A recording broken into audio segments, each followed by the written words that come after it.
I'm Dr. Amy Moon. I'm at the New Moon Center for Women. Growing up, I did not know that I wanted to be a doctor. I don't think that crossed my radar well before high school. I actually wanted to be a ballerina. And it probably peaked in 8th grade when I had an opportunity to go and do a junior apprenticeship with the Joffrey Ballet.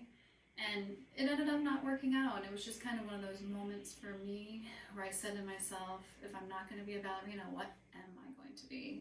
I had some very influential teachers throughout my time at Goshen High School. One of the things we studied was genetic engineering. We sat down and we studied everything that we knew to date about HIV and AIDS.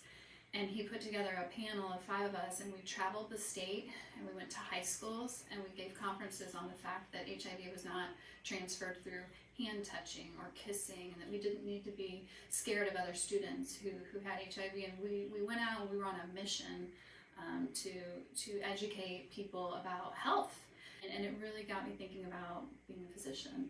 I finally made my way out of town for college when I went to Indiana University. One of the biggest things they tell you is there is no major called pre-med. It's not a thing. You can't graduate college and be a pre-med.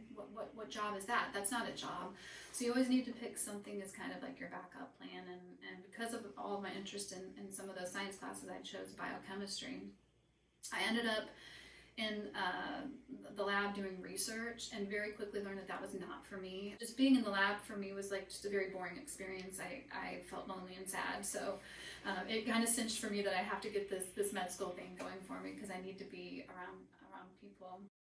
I was fortunate enough to have a summer job at my pediatrician's office. They warmed me to come. I had no training at all. I was just somebody who thought I wanted to be a doctor, and they threw me into their clinic and they taught me how to weigh the babies and do hemoglobins on their toes and urine tests. I did all these kindergarten exams.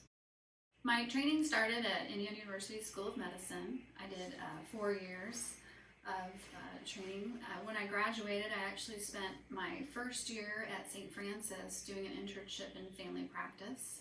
But my next rotation that I went into was obstetrics over at Methodist Hospital, and I had an opportunity to do a lot of work with the midwives there, and I got to start experiencing the miracle of life and the miracle of birth, and it was something I could never pull my heart away from. So each rotation that I went into and each experience that I had, whether that was trauma surgery at Wishard, whether it was doing orthopedics at the VA, even though I enjoyed every aspect of learning about those things, my heart just kept pulling me back to that obstetrical realm and the joy of new life.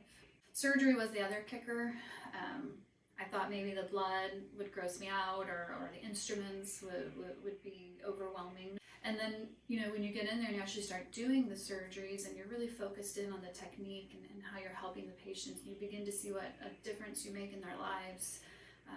That became a different kind of an experience, a rewarding experience for me. During my 4th year there, I was the scheduling chief resident, so I had to schedule 9 doctors a night at 5 different hospitals for a total of like 44 residents. I finally went to find my first job. I wanted to be in a really large group of women taking care of patients, and I wanted to do a well-established practice, and women's health lines really fit the bill for me back then. We were over on Township Line Road at the old women's hospital when we started, and that was from like 2001 to 2005.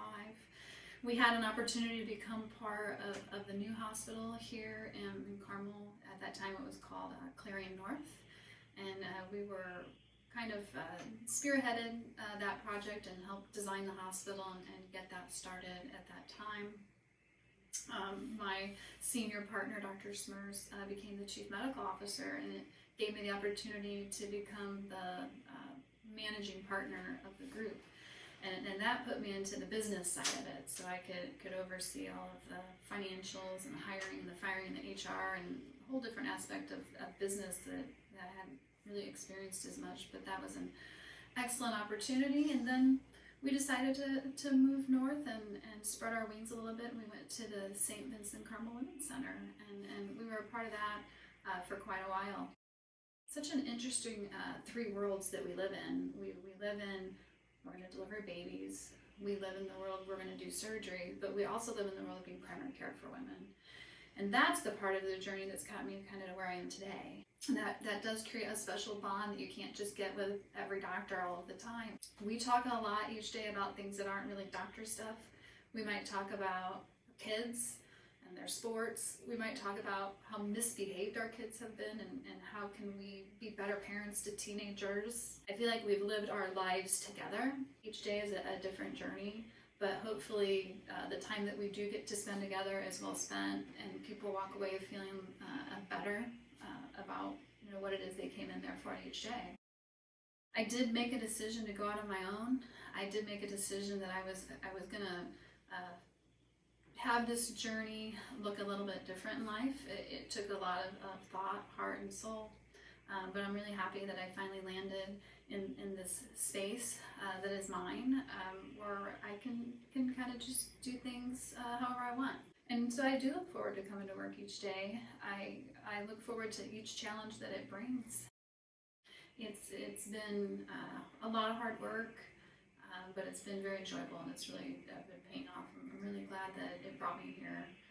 I'm very thankful for all the people who helped me get